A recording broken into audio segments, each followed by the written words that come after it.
학창 시절에는 아침에 일어나는 게 왜 그렇게 힘든지 꼭 어머니가 깨워주셔야 일어났던 것 같아요. 우리 지금 이 자리에 있는 중고등부, 어쩌면 대학생들도 스스로 일어납니까? 어머니가 깨워줘야 일어납니까? 네, 스스로라고 대답한 사람 딱 한 사람이었어요. 나머지 학생들은 다 어머니가 깨워준다는 얘기겠죠.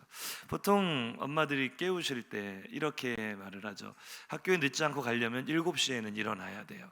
그럼 엄마가 어떻게 깨우죠? 야, 지금 시간이 몇 시인데 아직도 자고 있어. 7시야, 빨리 일어나. 7시야, 빨리 일어나. 일어나 보면 6시 30분이에요. 그럼 엄마는 말씀하시죠. 와서 밥 먹어라. 아침 먹고 학교 가라. 저는 저희 어머니만 그런 줄 알았는데 지금 웃으시는 거 보니까 다른 어머니들도 그러시나 봐요. 대한민국 모든 어머니가 그렇다는 사실을 저는 버스 광고를 보고 알았습니다. 엄마의 법칙. 엄마가 7시라고 깨우면 6시 반이다. 우리 어머니들은 참 이 착한 거짓말에 은사가 있으시구나 이런 생각을 했는데, 우리 함께 인사하시죠. 이제 일어날 시간이 되었습니다. 우리 함께 일어납시다. 우리는 지난 한 주간 동안 잠자는 자여 깨어서 일어나라 라는 주제로 특별 새벽 기도회를 우리가 하나님 앞에 드렸는데 은혜 많이 받으셨습니까? 제가 기도하는 가운데 하나님께서 주신 메시지였고 음성이었습니다. 잠자는 자여 깨어서 일어나라. 이 말씀은 하나님께서 오늘 사면으로 둘러싸여 침체에 빠져있는 한국 교회에게 들려주시는 음성이라고 생각을 합니다.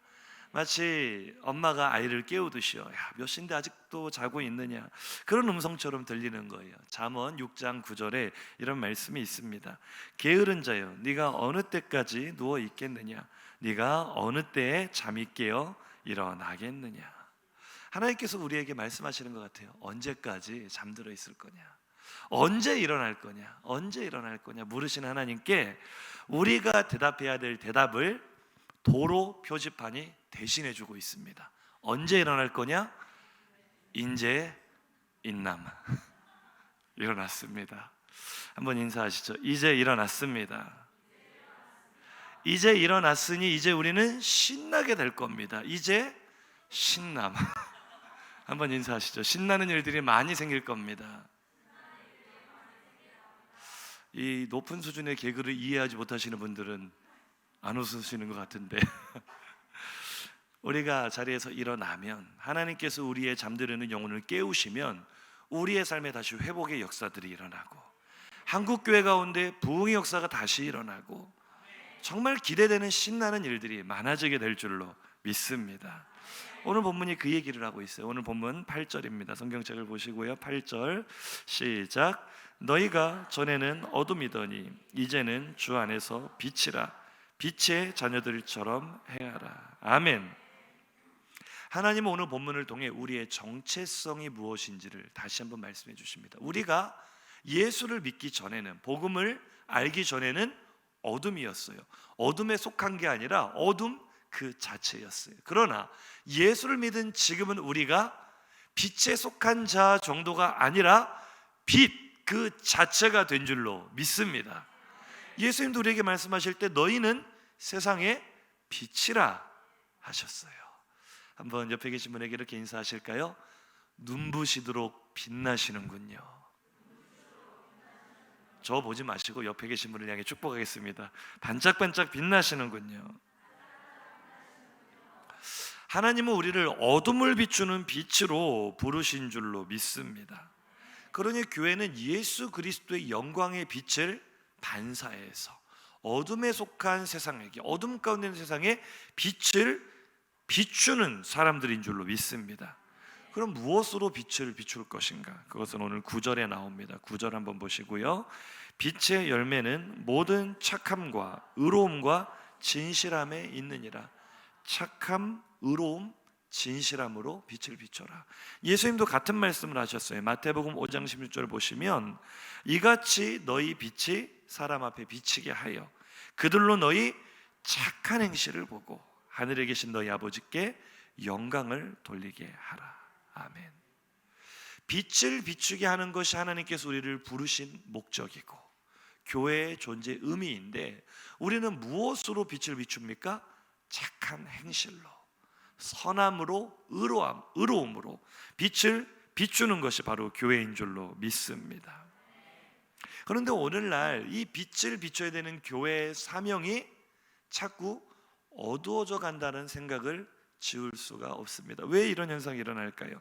마태복음 5장 15절에 보니까요, 사람이 등불을 켜서 말 아래에 두지 아니하고 등경 위에 두나니 이러므로 집안 모든 사람에게 비치느니라.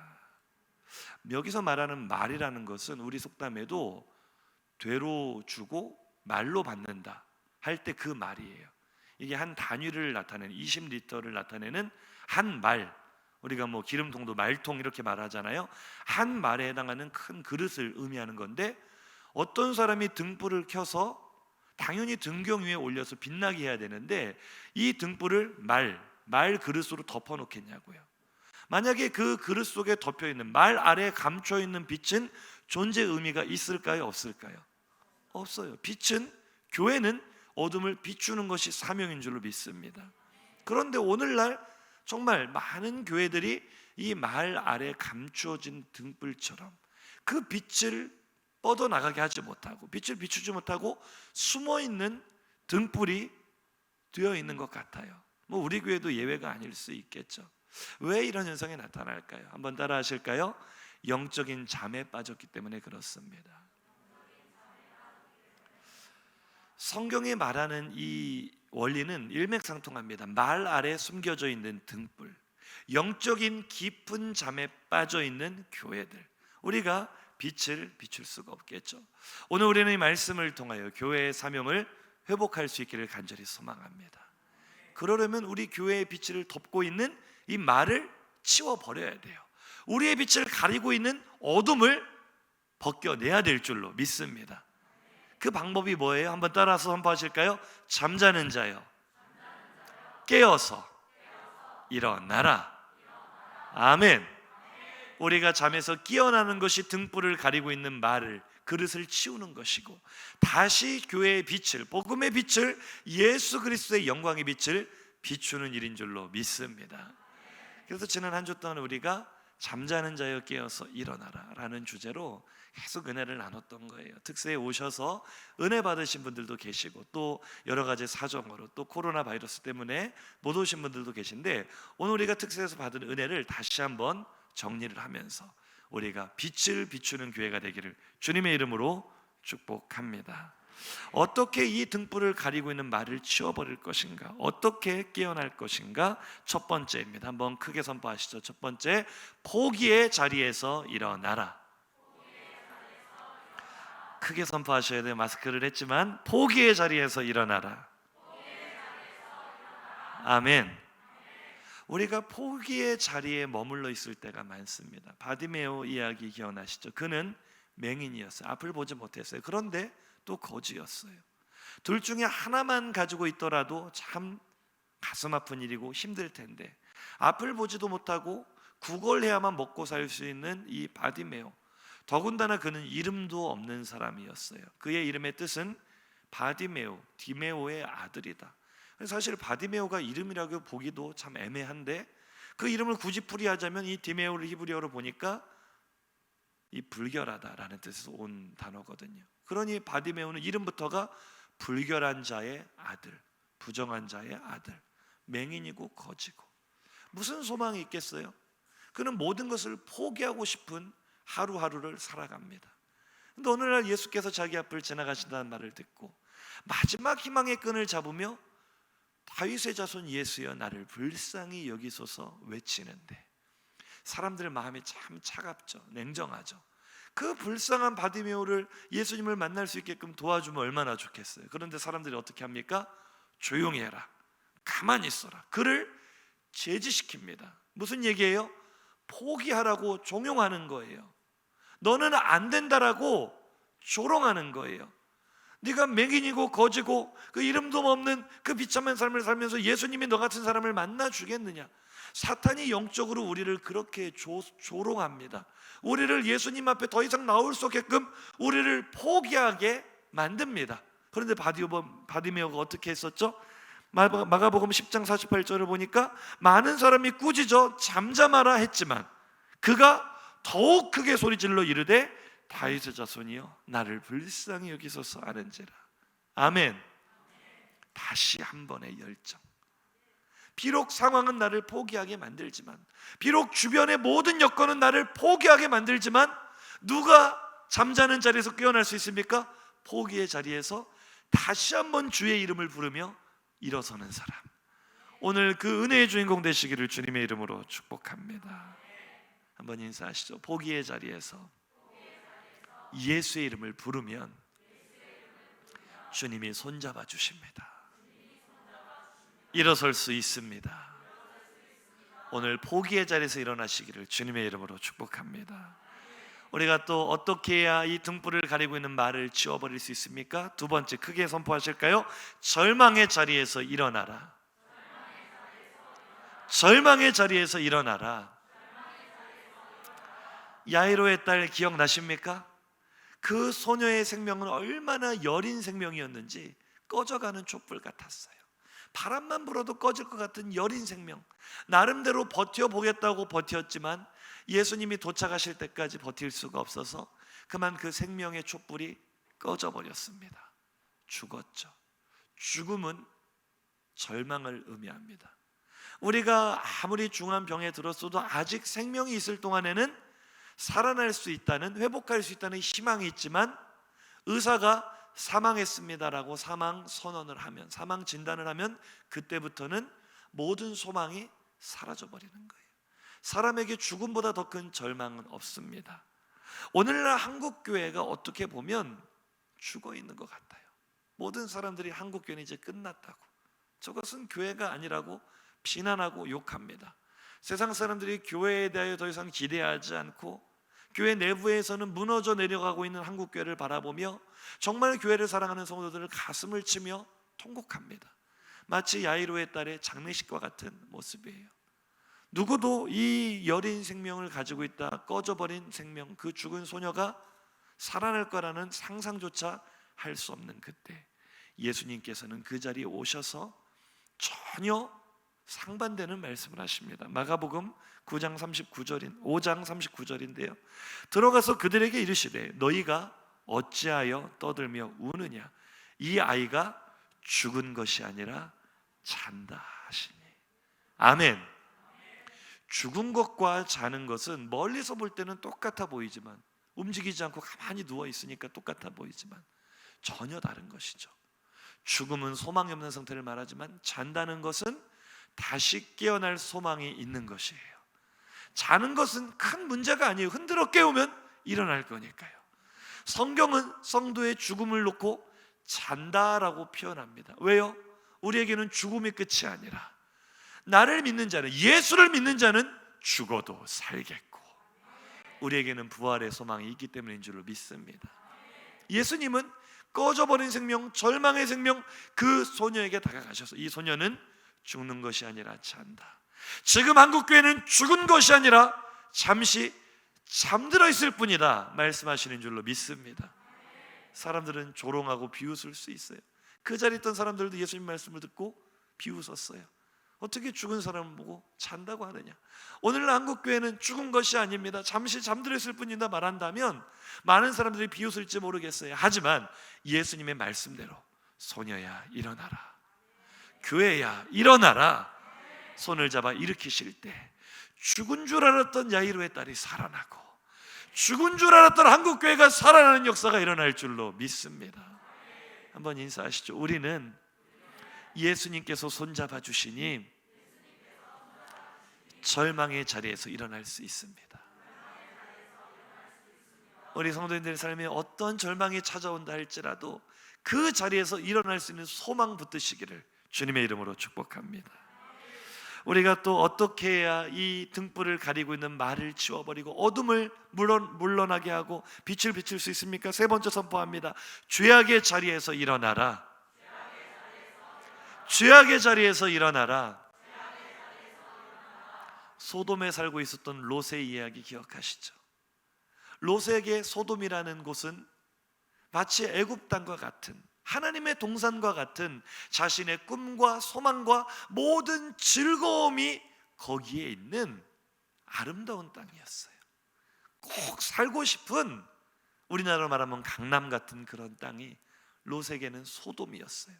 그런데 그 땅이 우리의 눈에 보기에는 아무리 바른 길처럼 보여도 필경은 사망의 길이니라.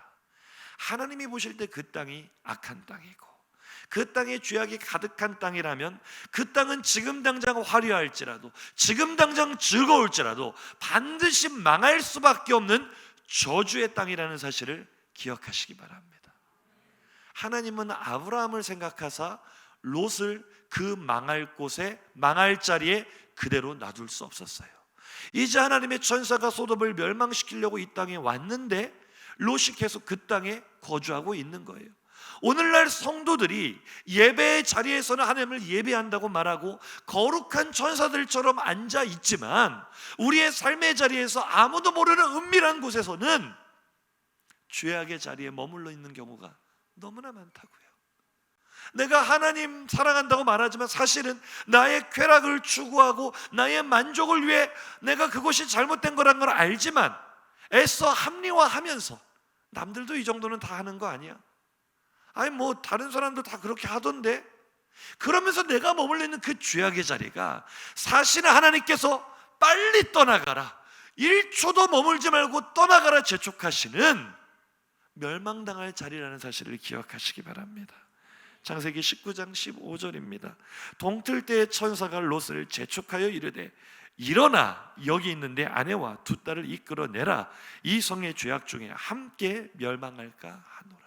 아멘. 오늘날 한국교회가 많은 성도들이 이중생활을 하고 있어요. 교회와 세상 사이에 양다리를 걸치고 그곳이 내가 저주받을 자리인지 멸망당할 자리인지를 알지 못하고 죄악의 낙을 누리는 나의 소돔이 어디인지, 나의 고모라가 어디인지 한번 기억해 보시기를 주님의 이름으로 부탁드립니다. 우리가 특세 때 영상 봤죠? 단 몇 초 차이로 산세트를 피한 사람, 단 3초 차이로 그 사고의 현장을 피한 사람, 단 몇 초만 그 자리에 더 머물러 있었더라면 꼼짝없이 산사태에 쓸려 내려갔고 꼼짝없이 사고의 주인공이 됐을 거라고요. 오늘 내가 머물고 있는 죄악의 낙을 누리는 그 자리가 바로 그렇게 위험한 죄악의 자리라는 것을 기억하시고 그 죄악의 자리에서 일어나시기를 주님의 이름으로 축복합니다. 우리가 어떻게 해야 다시 빛을 회복할 수 있습니까? 네 번째 선포합니다. 시험의 자리에서 일어나라. 시험의 자리에서 일어나라. 여리고성을 점령한 이스라엘 백성, 사기가 하늘을 찌를 듯했던 그들이 비록 작은 성은 아니었으나 여리고에 비하면 작은 성이었던 아이성에서 예상 외에 참패를 당합니다. 철저한 패배를 당하고 36명의 전사자가 나오는 비극을 맞이했어요. 백성들의 마음이 녹아서 물처럼 되었다. 성경은 그렇게 이야기를 합니다. 우리는 성경을 전지적 시점에서 보기 때문에 이것은 아간의 범죄 때문이다 라고 알고 있지만 여호수아의 시점으로 한번 들어가 보세요. 여호수아에게는 세상 억울하고 세상 원통한 일이, 이보다 더 원통한 일이 있을 수가 없어요. 여호수아가 한 일이 무엇입니까? 그는 지금 아간이 그렇게 죄를 짓도록 종용한 것도 아니고 방조한 것도 아니고 까맣게 모르고 있어요. 여호수아가 한 일은 그저 하나님의 말씀에 순종하여 백성을 이끌고 지금 가나안 땅을 정복하는 것뿐이에요. 하나님의 말씀에 순종했는데, 하나님의 말씀에 충성했는데 믿을 수 없는 패배를 경험했다는 거죠. 믿을 수 없는 고통을 당한다는 거죠. 여호수아가 얼마나 마음이 상했는지 하나님 앞에 서운한 감정을 노골적으로 드러냅니다. 엎드려서 날이 저물도록 한마디도 하지 않아요. 겨우 입을 열어서는 하나님 차라리 우리를 이 땅에 들어오지 말게 하시지 그랬어요. 따집니다. 지도자면서도 얼마나 속이 상했으면 여호수아가 지금 시험에 들었어요.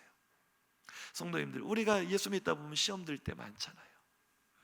예수를 대충 믿는 사람은요 시험 절대 들지 않습니다.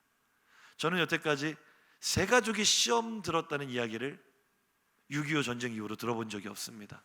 제가 6.25 때 살진 않았지만 세 가족 시험 들지 않습니다. 누가 시험 들어요? 교회에 아주 핵심적이고 중요한 역할을 감당하고 충성하는 일꾼들이 시험에 들어요. 왜요?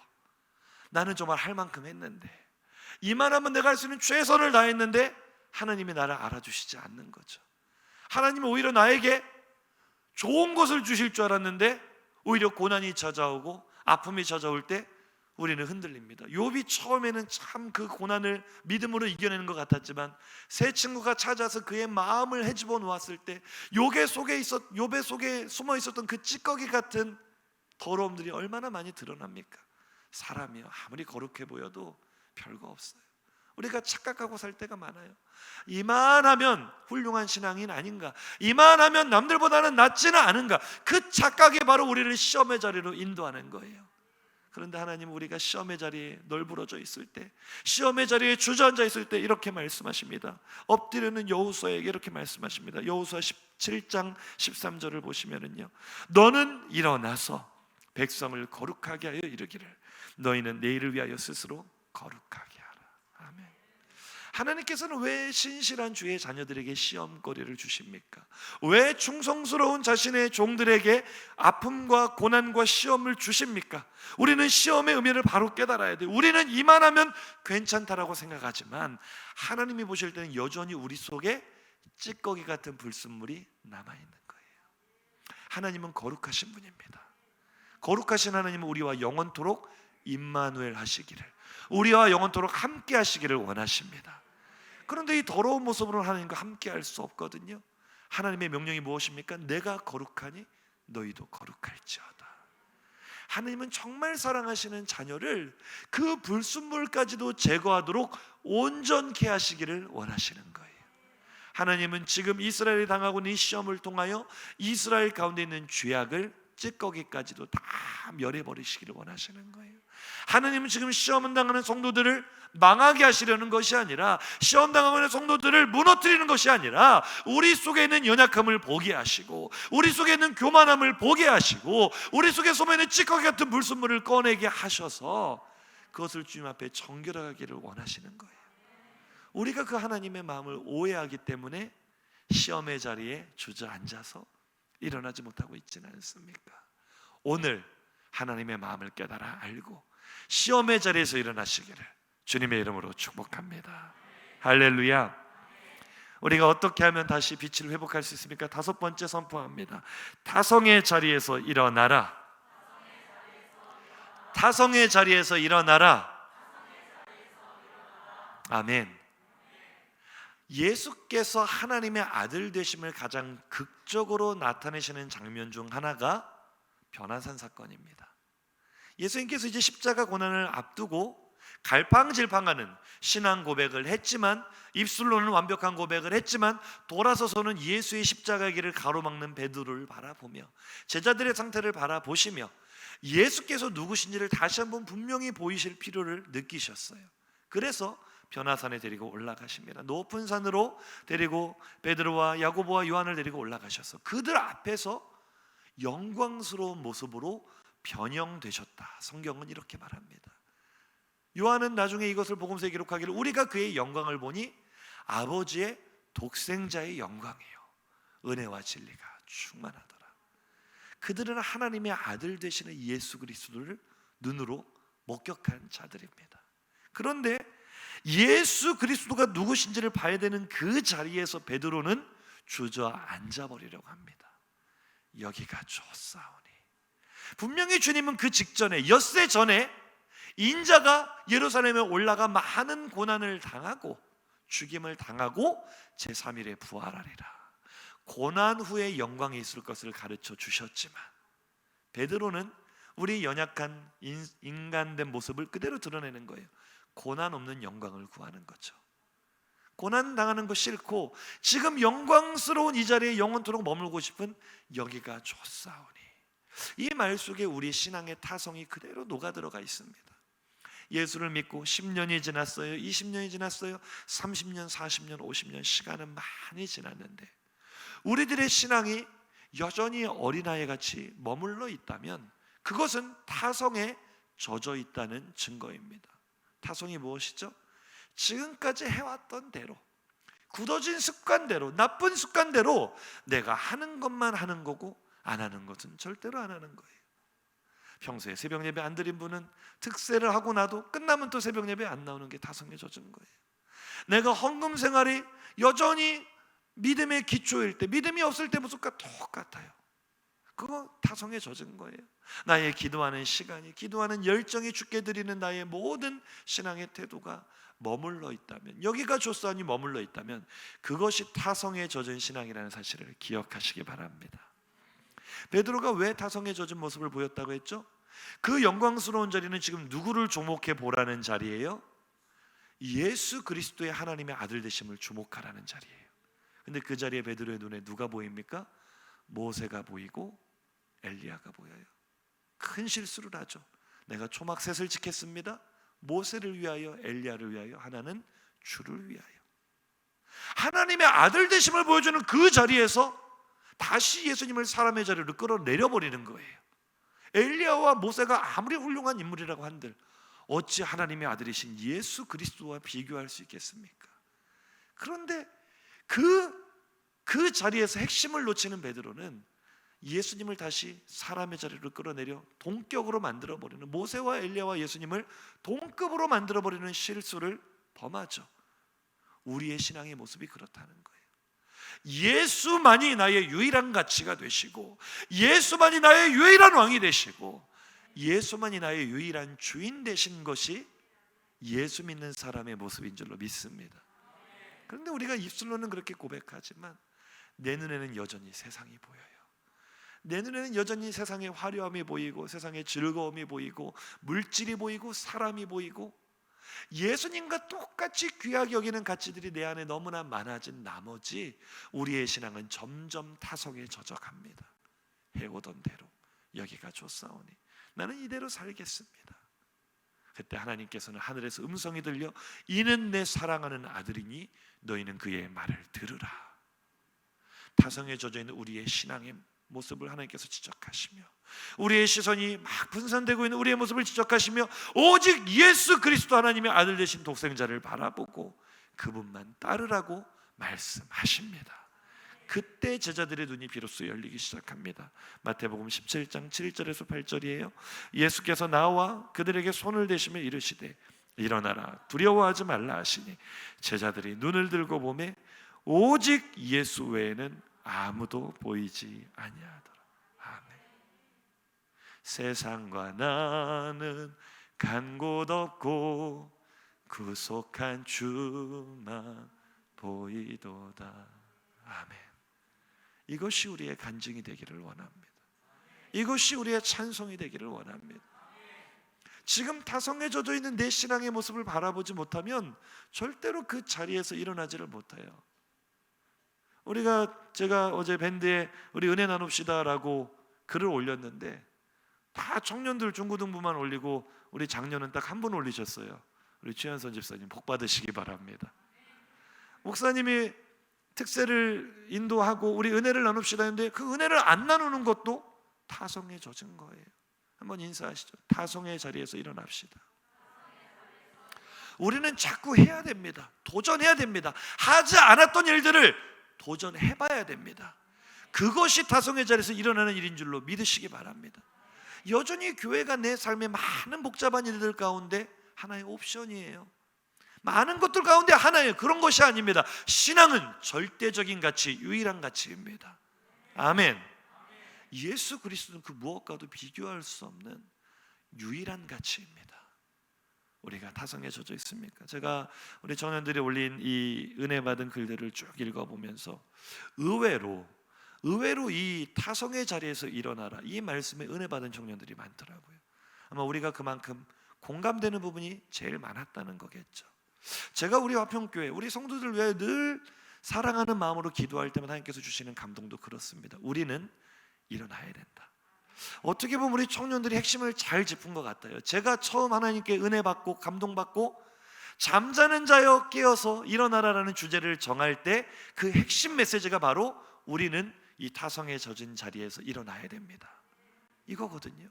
근데 하나님께서 성령께서 동일하게 역사하시니까 우리에게 그 메시지에 가장 큰 은혜를 받게 하셨어요. 은혜를 받았다는 것이 무엇입니까? 감정의 떨림이 왔다는 게 은혜가 아닙니다. 회개에 눈물이 흐른 것이 은혜가 아닙니다. 내 삶으로 은혜 받은 대로 살아가려고 실패할 망정, 또 넘어질 망정 일어서 보는 거예요. 걸어가 보는 거예요. 한번 인사하시죠. 은혜 받은 글을 올리실래요? 안 올리실래요? 우리 조연사님들부터 다 올리세요. 우리 장로님들도 다 올려주시고. 우리가 은혜 받으면은, 성도들의 은혜는 나누면 나눌수록 커집니다. 인사하시죠. 은혜는 나눌수록 커집니다. 우리 권사님들 빠짐없이 은혜 나눈 글 올려주시고. 누가 리더에 가겠어요? 나에게 중직자라는 직분을 주셨다는 것은 무거울 중자를 씁니다. 무거운 책임이 있다는 거예요. 누군가는 십자가를 먼저 짊어지고 제일 앞장서서 주님을 따라가야 되는데, 그것이 바로 직분을 주고 세우신 중직자들인 줄로 믿습니다. 한번 인사하시죠. 목사님 혼자 간다고 될 일이 아닙니다. 내가 가야 됩니다. 아멘. 저는요, 오늘도 기도하고 올라왔어요. 하나님, 이렇게 은혜를 나누자고 하는데 성도들이 은혜 나눔을 안 올립니다. 실망하지 않게 하소서. 지치지 않게 하소서. 사람이기 때문에 그런 것들이 피로감으로 누적이 될 수 있어요. 이렇게 해도 안 되는구나. 이렇게 해도 안 되는. 근데 그거는 마귀가 주는 마음입니다. 리더를 흔드는 마음입니다. 제가 정말 간절히 간곡하게 부탁드리는 것은, 믿음은요 말이 아닙니다. 믿음은 지식이 아닙니다. 믿음은 액션입니다. 한번 인사하시죠. 믿음은 액션입니다. 나누자고 할 때는 나누세요. 우리가 뭔가를 교회가 하자고 할 때는 하세요. 오늘 우리가 특별 구제헌금 하잖아요. 우리 성도들 형편 지금 어려운 거 다 알아요. 하지만 우리는 주님이 주신 사명을 따라가는 사람들이기 때문에 우리가 어려움을 당한 이웃들을 외면하지 맙시다. 우리가 한번 힘을 모아서 충성해 봅시다. 우리가 힘에 지나는 것을 하라고 하지 않습니다. 우리가 하나님의 말씀이 떨어졌을 때, 오늘 이것뿐만 아니라, 오늘은 제가 은혜 나눔 올리는 것 가지고 말씀을 드리지만 매주 매일매일 마찬가지입니다. 한번 따라 보실까요? 하나님의 말씀을 들었으면 결단하고 액션을 취할 때 놀라운 일이 벌어집니다. 아멘. 어떤 성도들은 저에게, 목사님 저는 믿음이 없어서요, 믿음이 연약해서, 이런 말씀을 많이 하시는데, 그 믿음은요 시간이 아무리 오래 흘러도 절대로 저절로 생기지 않습니다. 말씀을 듣고 작은 한 걸음이라도 액션을 취하는 사람은 예수 믿은 지 몇 년 되지 않았어도 믿음이 얼마나 가파른 성장곡선으로 자라나는지 몰라요. 오늘도 우리 목수영 조연사님 찬양인도 너무나 잘했잖아요. 은혜가 되시죠? 근데 우리 이제 전도사님은 신학 공부하면서 전도사 사역을 하고 있는데, 지금도 저랑 이야기할 때마다 자기가 이런 인생을 살게 될 거라고 한 번도 상상해 본 적이 없다 그래요. 이제 예수 믿은 지 만 7년도 되지 않았습니다. 고등학교 2학년 때 저를 처음 만나서 그때 예수 믿기 시작했으니까. 그런데 그 속에 보면 진짜 믿음이 있어요. 하나님을 향한 사랑이 있다고요. 믿음은 연수가 말해주는 게 아닙니다. 모태신앙인이어도 믿음의 몇 대 가문이라 자랑을 해도 말씀을 듣고 움직이지 않으면 여전히 타성의 자리에 머물러 있는 거예요. 한 번 더 인사하시죠. 타성의 자리에서 일어납시다. 이번 특선을 기점으로 우리 화평교회가 타성의 자리에서 완전히 일어나게 되기를 주의 이름으로 축복합니다. 마지막입니다. 우리가 빛을 회복하기 위해서 무엇을 해야 됩니까? 함께 선포합니다. 무정의 자리에서 일어납시다. 무정의 자리에서 일어납시다. 다비다라는 한 여인이 죽었다가 베드로에 의해서 살아난 것은 단순히 베드로가 기적을 일으켰다 이렇게 보고 넘어갈 본문이 아니에요. 단순히 죽은 한 사람이 부활했다 이렇게 보고 넘어갈 그럴 본문이 아니에요. 우리는 이 본문을 하나님께서 오늘 한국교회 가운데 일으키기 원하시는 부활과 회복의 모델로 읽어야 될 줄로 믿습니다. 다비다라는 여인이 죽었을 때 그의 죽음을 온 요빠 사람들이 다 슬퍼했습니다. 요빠라는 그 도시의 모든 사람들이 다 슬퍼했고, 특별히 가난한 과부들이 가장 많이 슬퍼했습니다. 그 이유가 무엇이었죠? 이 다비다는 선행과 구제하는 일이 심히 많음이었더라. 아멘. 오늘날 한국 교회가 사방으로 둘러싸여서 욕을 먹고 있죠. 비난의 중심에 서 있습니다. 참 예수 믿는 사람으로서, 목사로서 고개를 들 수 없을 정도로 참담한 심정을 느낍니다. 너무나 많은 교회들이 잘못하고 있고 사회적 책임을 져버리고 있고 얼마나 마음이 고통스러운지 몰라요. 그런데 제가 마음이 정말 아픈 것 중에 하나는 어느 누구도 나서서 그렇게 교회에 대해서 함부로 말하지 말아라. 교회가 그래도 얼마나 보이지 않는 곳에서 어려운 이웃들을 돕고 선한 일들을 많이 하는지 모르지 않느냐. 그렇게 교회를 함부로 욕해서는 안 된다라고 말해주는 사람이 한 사람도 없다는 사실이 너무나 가슴이 아파요. 쉽게 말해 다비다가 죽었을 때는 정말 많은 사람들이 슬퍼했는데 오늘날 한국교회가 죽어가고 있는 모습을 보면서 슬퍼하는 사람이 없다는 것은 우리가, 한국교회가 다비다의 경건을 잃어버렸다는 의미입니다. 선행과 구제하는 일이 심히 많아야 되는 것이 교회의 본래 모습인 줄로 믿습니다. 하나님께서 말씀하시는, 정말 하나님께서 원하시고 더러움이 없는 깨끗한 경건은 첫 번째가 고아와 과부를 그 환난 가운데 돌아보는 것이라고 성경은 이야기합니다. 우리는 경건이라 말하면 예배당에 모여서 거룩한 모습으로 찬양하고 기도하고 예배드리는 것이 경건이라고 생각하지만 성경이 말하는 경건은 첫 번째가 고아와 과부를, 어려운 이웃을 환난 가운데 돌아보는 것이라고 이야기를 합니다. 오늘날 우리는 무정의 시대를 살아가고 있습니다. 옆집에서 사람이 죽어나가도 관심이 없죠. 오히려 이웃의 고통을 조롱하고 즐거워하며 나만 아니면 된다는 식으로 그런 차가운 마음을 가지고 살아가는 무정의 시대를 살아가고 있습니다. 근데 문제는 교회가 그 시대 가운데 똑같이 변질되어 가고 있다는 거예요. 세상은 그럴지라도, 사람들은 그럴지라도 교회는 그러지 말아야죠. 특별히 지금 교회를 비난하고 욕하고 핍박하는 사람들을 증오의 눈길로 교회가 바라보고 있지는 않습니까? 그들을 원망하며 그들을 차가운 시선으로 보고 있지는 않습니까? 스데반은 돌에 맞아 죽어가면서도 자신을 향해 돌을 던지는 사람들을 향해 사랑과 긍휼을 포기하지 않았습니다. 마지막까지 그의 기도는 저들을 불쌍히 여겨달라는 기도. 한번 인사하시죠. 교회는 원래 그런 것입니다. 사도행전 9장 41절 42절은 다비다의 부활을 이렇게 기록합니다. 베드로가 손을 내밀어 일으키고 성도들과 과부들을 불러들여 그가 살아난 것을 보이니 온 요파 사람이 알고 많은 사람이 주를 믿더라. 아멘. 다비다가 살아났을 때 그 모습을 보고 많은 사람이 주께로 돌아왔다는 것은 오늘날 한국교회가 잃어버린 이웃에 대한 사랑과 긍휼과 구제가 살아날 때 하나님께서는 다시 한번 반전을 일으키시고 이 상황을 뒤집어 엎으시고 다시 한번 한국교회로 많은 사람이 돌아오게 하실 줄로 믿습니다. 정말 우리가 일어나야 될 것은 우리 안에 무정의 자리에서 일어나야 되는 거예요. 무정한 마음으로부터 일어나시기를 주님의 이름으로 축복합니다.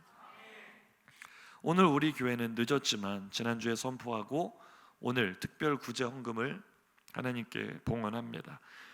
오늘 드리는 이 특별 구제 헌금은 전액, 혹 우리 당회가 목표한 금액에 좀 부족하다면 우리가 더 예산을 투입해서라도 일정 금액을 사랑의 열매를 통해서 수혜를 입으신 분들에게 전달하게 될 것입니다. 사실은 우리가 진즉했어야 될 일인데 우리 교회조차도 어려움을 당한 이웃들을 보면서 지금 코로나 바이러스로 온통 눌려 있다 보니 우리가 마땅히 펴야 될 구제와 긍휼의 손길을 펴지 못했다는 것을 회개하는 마음으로 우리가 일을 행하는 것입니다. 사랑하는 성도님들, 우리는 무정의 자리에서 일어나야 됩니다. 세상이 우리를 비난해도 우리는 그들을 비난해서는 안 됩니다. 사실 대다수의 많은 교회들은 억울하겠죠. 우리 교회도 그렇지만 방역 수칙을 잘 지키고 우리는 사회적 책임을 다하기 위하여 얼마든지 유연하게 대처할 수 있습니다. 세상 사람들이 오해하는 것처럼 그렇게 몰상식한 집단이 아니거든요. 그래서 때때로 교회를 향한 비난이 너무나 아프고 너무나 억울하고 너무나 마음이 힘들 수 있겠지만 그럼에도 불구하고 우리는 세상을 증오해서는 안 됩니다. 그들에게 똑같이 돌을 던져서는 안 됩니다. 교회는 욕을 먹더라도 우리에게 맡기신 주님의 사명을 감당해야 됩니다. 우리에게 돌을 던지는 사람들에게 우리는 긍휼의 손을 펴고, 우리를 욕하는 사람들에게 도움의 손길을 펴고, 착한 행실로 선함과 의로움으로 열매를 맺을 때, 우리가 무정의 자리에서 일어날 때 교회가 잃어버린 빛을 회복하게 될 줄로 믿습니다. 한번 인사하시죠. 무정의 자리에서 일어납시다. 아멘. 다비다가 선할 때 많은 사람이 주께로 돌아온 것처럼 오늘날 우리가 전도하기 얼마나 어려운 시기가 되어버렸어요. 이제는 예수 믿으라고 전도하다가 해코지 당할 수 있는 그런 시대를 살고 있습니다. 그럼에도 불구하고 우리는 전도를 해야 되지만, 정말 중요한 전도는 입으로 하는 전도가 아니라 삶으로 하는 전도입니다. 한번 인사하시죠. 삶으로 전도합시다. 오늘 특별 구제헌금을 드렸다고 해서 내가 할 일을 다 했다 생각하지 마시고, 이제 우리 주변의 어려운 이웃들을 돌아보시기 바랍니다. 무정의 자리에서 일어나시기를 다시 한번 주님의 이름으로 축복합니다. 지금까지 우리가 특세 때 받은 은혜를 잠시 나눠보면서 우리가 일어나야 되겠구나, 하나님께서 주시는 음성 들으신 줄로 믿습니다.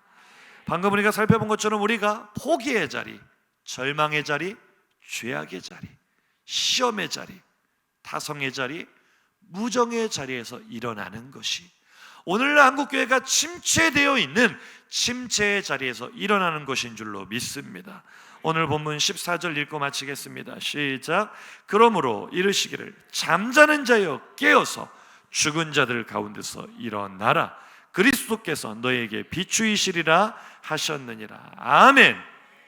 하나님께서는 오늘 잠자는 자여 깨어나 죽은 자들 가운데 일어나라 말씀하십니다. 무슨 의미입니까? 세상은 여전히 죽어 있을 수 있어요. 세상은 어둠 가운데 있고 여전히 그 영혼이 죽어 있는 영혼들이 세상에 많을 수 있겠지만, 우리는 그 죽어 있는 세상 가운데, 우리는 그 어두운 세상 가운데 일어나야 될 사람들인 줄로 믿으시기 바랍니다. 잠자는 자여 일어나라는 말은 다시 말하면 이 말씀입니다. 한번 따라 하실까요? 교회여 일어나라. 교회여 일어나라. 왜 하나님께서 교회를 세우셨습니까? 이 땅 가운데 죽어가는 수많은 사람 가운데 그들에게 빛을 비춰서 그들을 살리라는 거예요. 우리는 하나님께서 이 땅에 보내신 빛이고 하나님의 빛일 뿐만 아니라 하나님의 사랑의 편지인 줄로 믿습니다.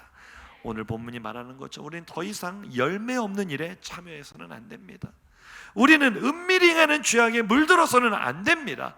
예수 그리스도께서 우리에게 빛을 비추시니 우리는 그 빛을 들고 일어나야 합니다. 잠자는 자리에서 일어나서 그리스도의 빛을 비추는 성도들 되시기를, 침체의 자리를 딛고 일어나는 교회가 되기를 주님의 이름으로 축복합니다. 우리 들은 말씀 생각하시면서 함께 결단의 찬양으로 나아가겠습니다. 교회여 일어나라. 가사를 생각하며 찬양하겠습니다.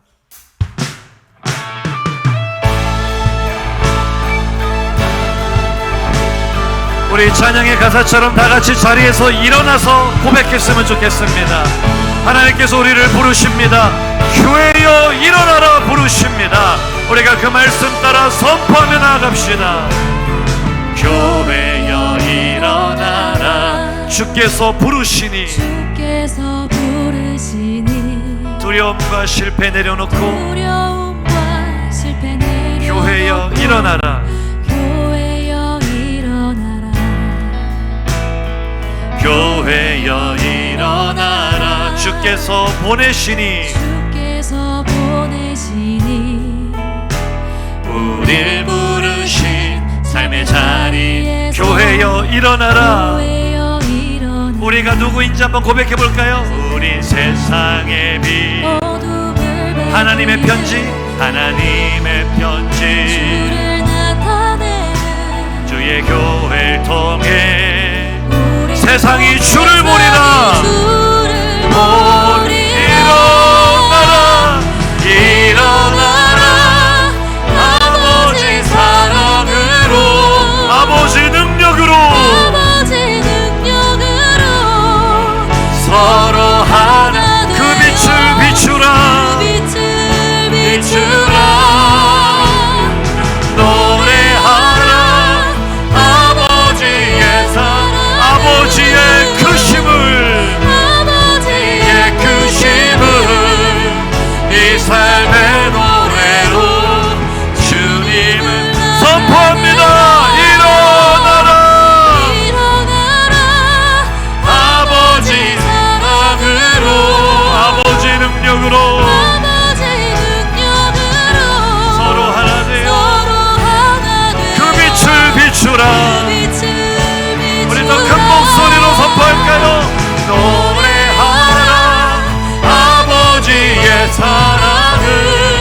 아버지의 크심을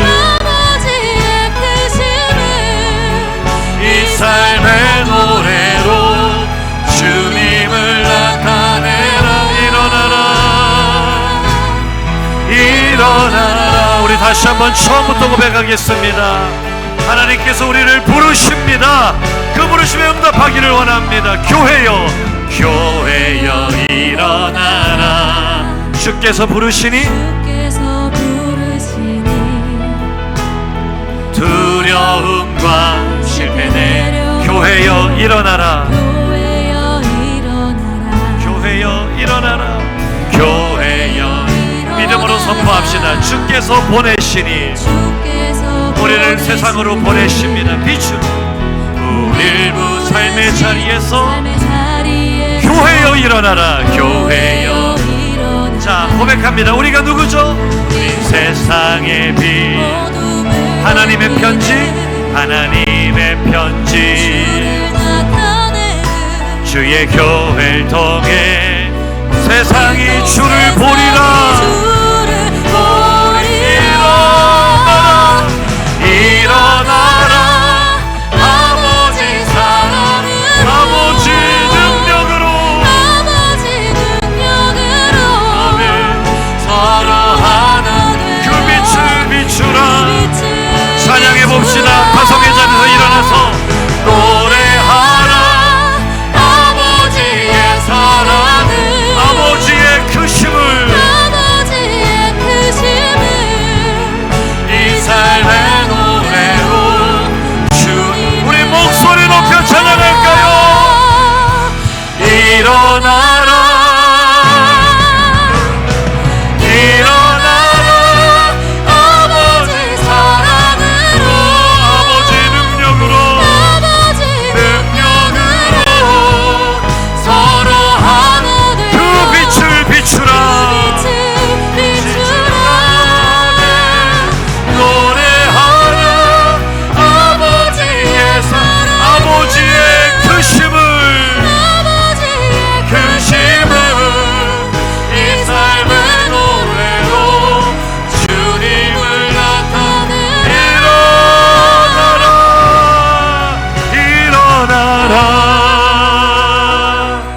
할렐루야. 우리 이도 전체로 두 주먹을 불끈 쥐고 결단하며 기도하기를 원합니다. 하나님, 내가 지금까지 주저앉아 있지 않았습니까? 포기의 자리에 주저앉아 있고, 절망의 자리에 주저앉아 있고, 죄악의 자리에 주저앉아 있고, 시험의 자리에 주저앉아 있고, 타성의 자리에 주저앉아 있고, 또 무정의 자리에 주저앉아, 결과적으로 우리 모두가 침체의 자리에 주저앉아 있진 않았습니까? 주님, 우리의 정체성을 다시 깨닫습니다. 우리는 세상의 빛으로 하나님께서 보내셨고, 우리는 사람들에게 하나님의 사랑을 전해야 될 주님의 편지인 줄로 믿습니다. 이제는 이 깊은 침체의 자리를 딛고 일어나 빛을 비추기를 원하오니 주여 내 손 잡아 주시옵소서. 주여 한국교회 손을 잡아 주시옵소서. 어둠 가운데 일어나게 하시옵소서. 죽은 자들 가운데 일어나게 하여 주옵소서. 주여 우리가 일어나 빛을 발하게 하여 주옵소서. 이러한 제목으로 주여 한번 부르짖고 기도합니다. 주여. 아버지 하나님, 우리가 오늘 하나님의 말씀을 들었습니다. 잠자는 자여 깨어나서 죽은 자들 가운데 일어나라. 교회여 일어나라. 하나님 말씀하셨사 우리가 하나님의 말씀